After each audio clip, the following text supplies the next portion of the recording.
You ask Tiger to solve. This deals with linear equations with one unknown. The final result is x equals 12. Let's solve it step by step. Swap sides.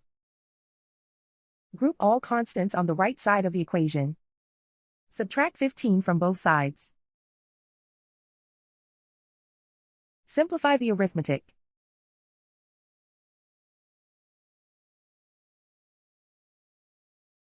Isolate the x. Divide both sides by 5. Simplify the fraction. Find the greatest common factor of the numerator and denominator. Factor out and cancel the greatest common factor. And so the final result is x equals 12.